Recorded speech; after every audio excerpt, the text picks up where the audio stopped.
Thank you very much. Okay. Well, good morning, everybody. I hope you can hear me. My name is Alice, and I am a biologist by education and a strong promoter of sustainable development, good water governance, and women's empowerment and leadership. And in this regard, I founded the Women for Water Partnership some 20 years ago to bundle women's voices and action globally on this important issue. It is my pleasure to be with you here to talk about this women and water connection of disaster risk reduction. And what I have offered to do is to give you some international policy context on disaster risk reduction. Of course, link it then to women and gender, and zooming in on water-related disasters. In order to know what we are talking about, let me first give the formal definition of a disaster as the United Nations has agreed on it. This is a serious disruption of the functioning of a community or society involving widespread human, material, economic or environmental losses and impacts, which exceeds the ability of the affected community or society to cope with in using their own resources. Now, this disaster risk management also has a formal definition: the systematic process of using administrative directives, organizations, and operational skills or capacities to implement strategies, policies, and improved coping capacity in order to lessen the adverse impacts of hazards and the possibility of disaster. And when this is done successfully, disaster risk management efforts aim to reduce the effects of hazards through activities and measures related to prevention, mitigation, and preparedness. We have to bear in mind that there are different types of hazards, and I'm not going into it. I just wanted to give a summary, one classification as it is given by the United Nations Disaster Risk Reduction Office, so that we know what we are talking about, the diversity of hazards that humankind faces. In regards to the policy context, globally we now, as we all know, have the 2030 Agenda for Sustainable Development and its SDGs, its Sustainable Development Goal.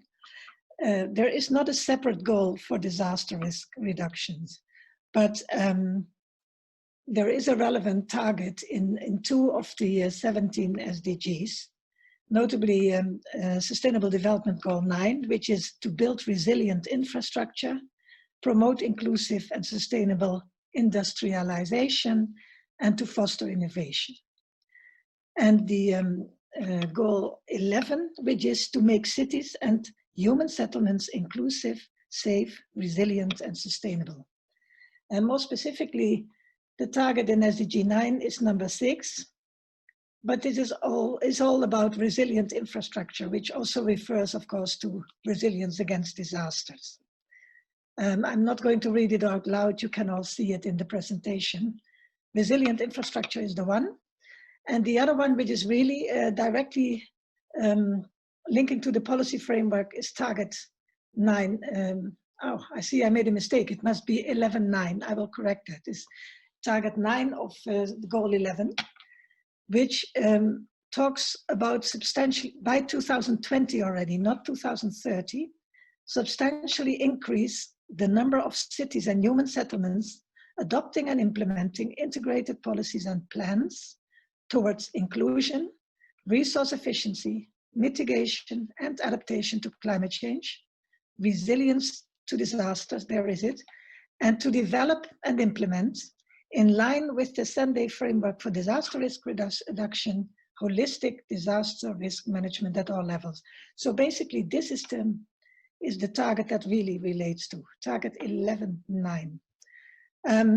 While there is not a specific goal, there is a framework, a global framework for disaster risk reduction, which was agreed during the UN World Conference on Disaster Risk Reduction in 2015 in Sendai, Japan.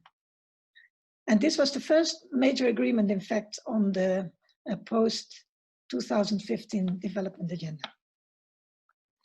As the Stockholm Environmental Institute has pictured it so nicely, there are 7 goals, global targets outlined to be achieved by 2030, which can be divided in substantial reductions and substantial losses.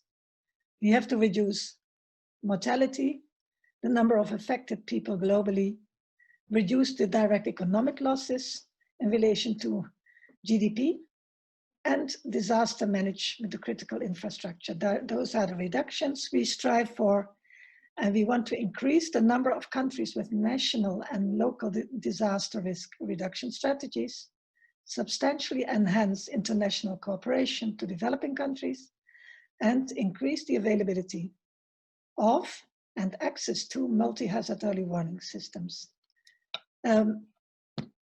This Sendai framework has in fact 4 main components. It is about understanding risks, strengthening governance, investing in resilience, and ensure that we are prepared. And I have looked through it all, and I come to the conclusion that it is a very comprehensive framework. It addresses disasters in general, and I've given you the summing up of the different types of disasters. It is action-oriented. It puts primary responsibility with the states, and it assigns shared responsibility of other stakeholders. So it's a participatory approach. If we then look at the link to women and gender, the Sendai framework is a comprehensive framework. It addresses disasters in general, and I've given some a summing up of the different types of disaster in the previous slide. It is action-oriented. It puts primary responsibility with the states, and it assigns shared responsibility of other stakeholders to other stakeholders. If you look at the link to women and gender, it demonstrates a due consideration for gender and for the role of women in this framework. More concretely, the Sendai framework guiding principles include non-discriminatory participation and also the promotion of women leadership. And this effectively coincides with target 5.5, which reads of the SDG 5, which ensure women's full and effective participation and equal opportunities for leadership at all levels of decision-making in political, economic, and public life. So there's a good connection there. But that is the theory and the principle. If we look at the practice, in 1919, the Global Platform for Disaster Risk Reduction had a meeting in Geneva, and there was a special session organized by UN Women on women leadership in disaster risk reduction. And the conclusion was that women's actual and potential contributions to disaster risk reduction, including their leadership as first responders and their central role in community resilience, continue to be largely untapped assets in DDR, resilience, recovery, and construction strategies. So the principle is there, but not so much yet in practice. If we then zoom in on water-related disasters, there is quite many different types of water-related disasters: floods, landslides, tsunamis, storms, heat waves, cold spells, droughts, and of course, waterborne disease outbreaks. According to a recent fact sheet of UN Water, 90% of all these disasters are water-related.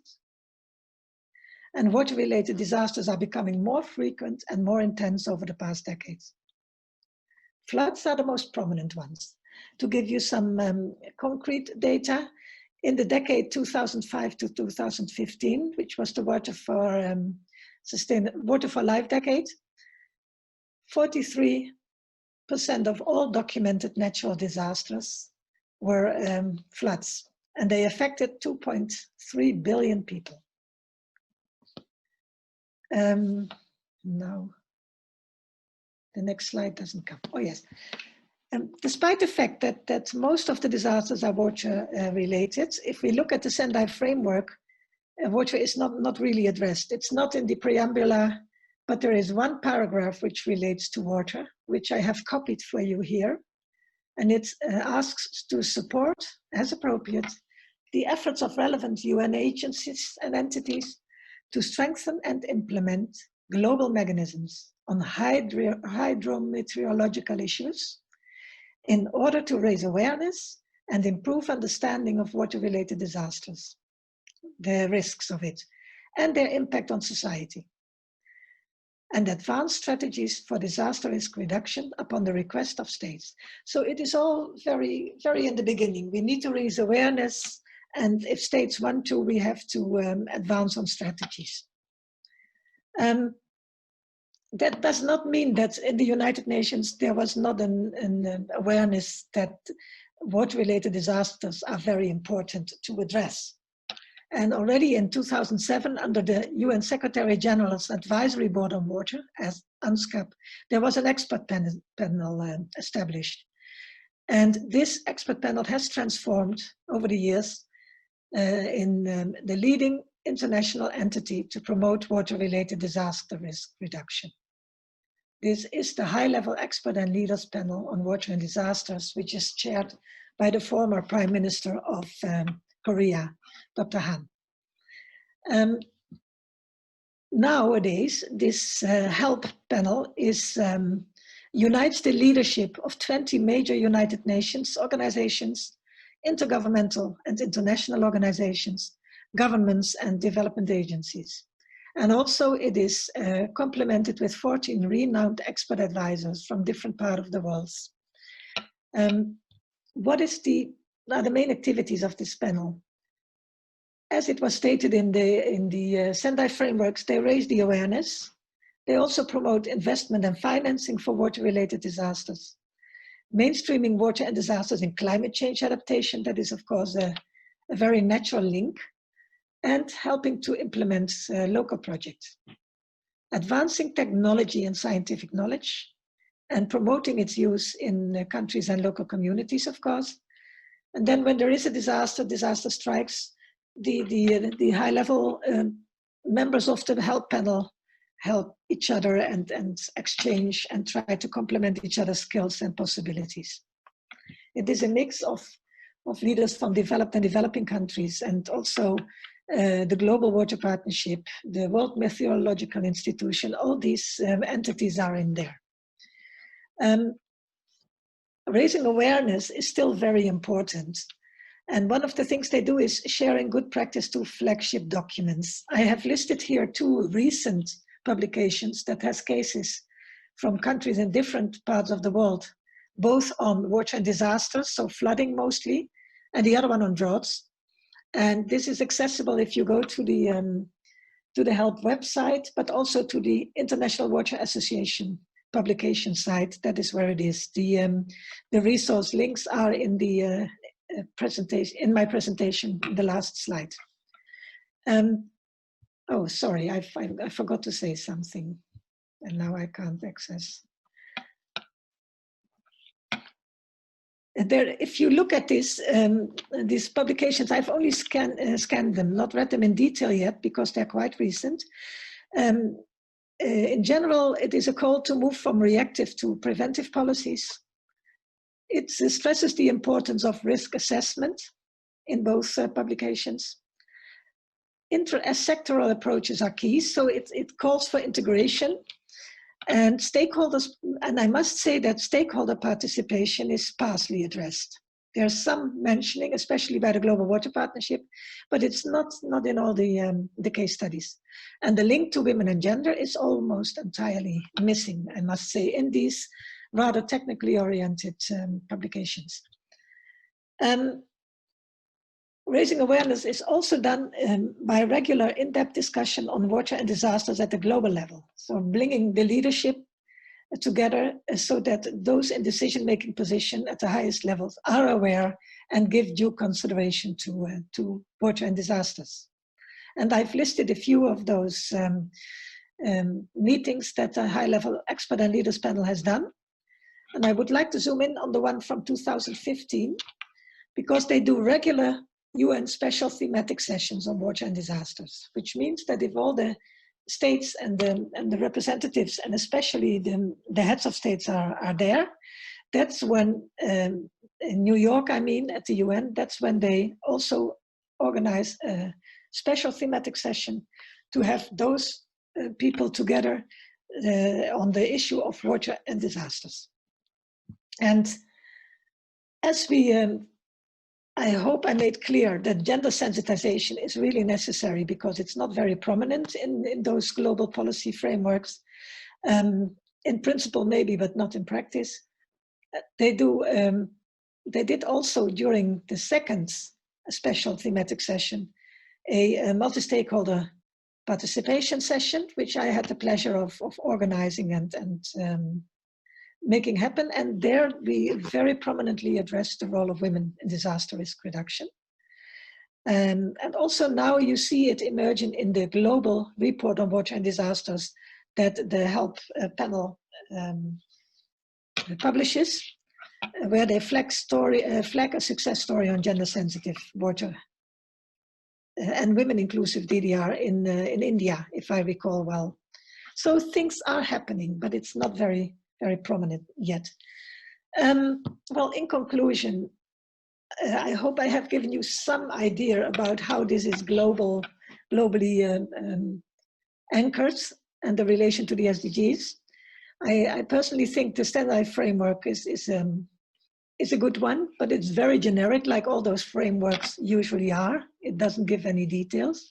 And the devil is in the detail. So how these general agreements are translated to practice, that is what is important. And this is also where science comes in and has a very important role to play, I think. Let me give you some conclusions to stop this presentation. The Sendai Framework for Disaster Risk Reduction propagates an all-of-society engagement and partnership to effectively develop and implement adequate measures for disaster prevention and mitigation, and to create prepared and resilient societies. And this all-of-society engagement and partnership is also the principle of Agenda 2030 and of everything that has to do with integrated water resources management. So there's an agreed way forward in principle. Women are important contributors to disaster risk reduction, amongst others through their leadership as first responders and their central role in community resilience. But while gender sensitivity and women inclusiveness are agreed principles, as yet they are neither systematically encouraged nor applied. So we still are at the very beginning of a journey. Data are desperately needed to demonstrate the added value of inclusiveness. And the intersectionality of gender calls for tailor-made solutions based on scientific analysis. Science has an important role to play. Well, herewith I conclude my, let's say, introductory picturing of the global context. And I look very much forward to hearing the insights and knowledge of the people working in, the scientists working in the field in Central Asia. Thank you very much for your attention.